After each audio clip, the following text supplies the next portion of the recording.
আসসালামু আলাইকুম সুপ্রিয় দর্শকবৃন্দ, আশা করি সবাই ভালো আছেন। আমি আজ এসেছি চট্টগ্রাম শহরের পতেঙ্গা সমুদ্র সৈকতে।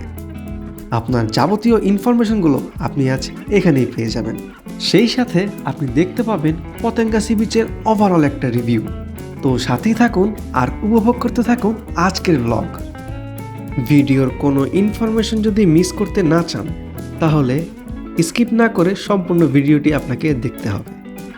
তো চলুন শুরু করা যাক।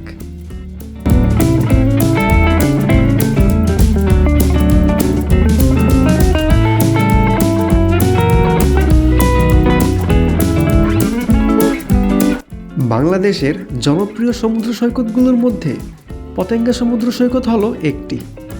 এখানে সচরাচর সাধারণ মানুষের আনাগোনা লেগেই থাকে। স্থানীয় লোকালদের কাছে যেন পতেঙ্গা সমুদ্র সৈকত একদম নিজের ঘরের বারান্দার মতো। এই মন চাইল এলাম আর গেলাম। তবে যারা দূর দূরান্ত থেকে আসতে চান তাদেরকে আমি বলবো, আপনি বাংলাদেশের যে প্রান্তেই থাকুন না কেন, আপনাকে প্রথমে চট্টগ্রাম আসতেই হবে। চট্টগ্রাম আসার পর আপনি যে কোনো উপায়েই এখানে আসতে পারবেন।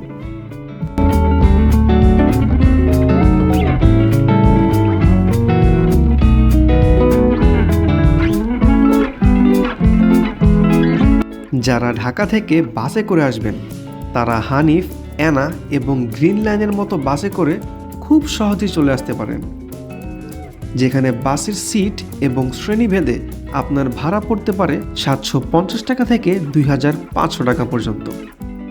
একে খান অথবা অলংকার নেমে সেখান থেকে 3 থেকে 400 টাকায় সিএনজি ভাড়া করে সরাসরি চলে আসতে পারেন পতেঙ্গা সমুদ্র সৈকতে।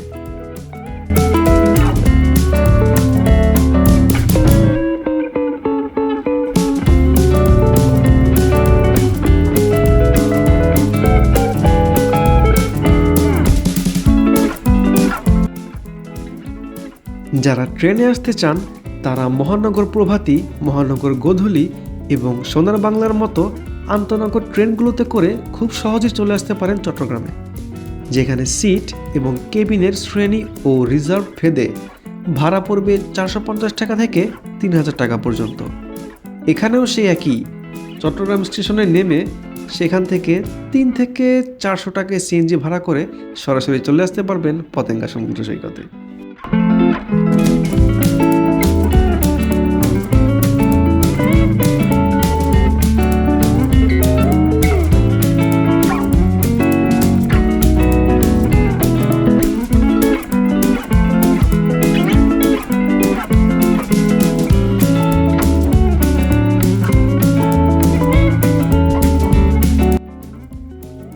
আর যদি আপনি আকাশপথে আসেন তাহলে ঢাকা বিমানবন্দর থেকে ডোমেস্টিক ডিপার্চার দিয়ে প্রবেশ করবেন। সেক্ষেত্রে ভাড়া পড়বে সম্ভবত 4 থেকে 4500। এটা আমি একদম শিওর না, তাই অনুরোধ করব আপনারা একটু যাচাই করে নেবেন। চট্টগ্রাম এয়ারপোর্ট থেকে 2 বা 250 টাকা দিয়ে সিএনজি সহযোগে চলে আসতে পারবেন আপনার গন্তব্যে।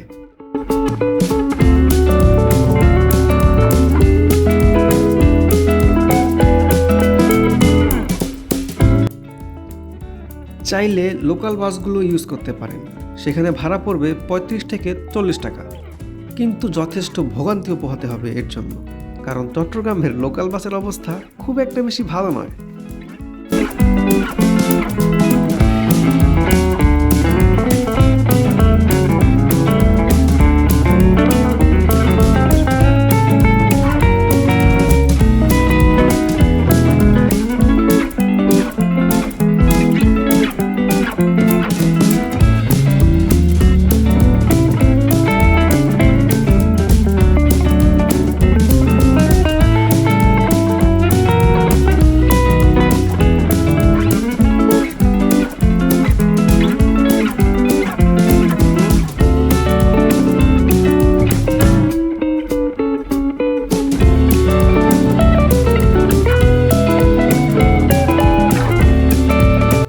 পতেঙ্গার আশেপাশে অনেক হোটেল পেয়ে যাবেন।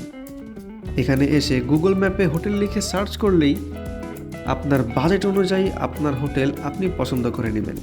তবে পতেঙ্গায় একদম ধারে কাছে কোনো ভালো হোটেল পাবেন না, একটু শহরের কাছে আপনাদের যেতেই হবে।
আপনাদের কাছে একটাই অনুরোধ রাখব, যদি কোনো আর্থিক লেনদেন করতে চান তাহলে অবশ্যই সতর্ক থেকে করবেন, এবং কোনো খাবার খেতে হলে সেই খাবারটা কবে রান্না হয়েছে সেটাও জিজ্ঞাসা করে নেবেন।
তো আজ এ পর্যন্তই, দেখা হবে অন্য কোনো ভিডিওতে অন্য কোনো জায়গায়। সে পর্যন্ত ভালো থাকবেন, সুস্থ থাকবেন, আর অবশ্যই এই চ্যানেলটি সাবস্ক্রাইব করে রাখবেন এবং আপনার বন্ধুদের সাথে শেয়ার করতে ভুলবেন না। এবং এতক্ষণ আমার সাথে থাকার জন্য আপনাদেরকে অসংখ্য ধন্যবাদ।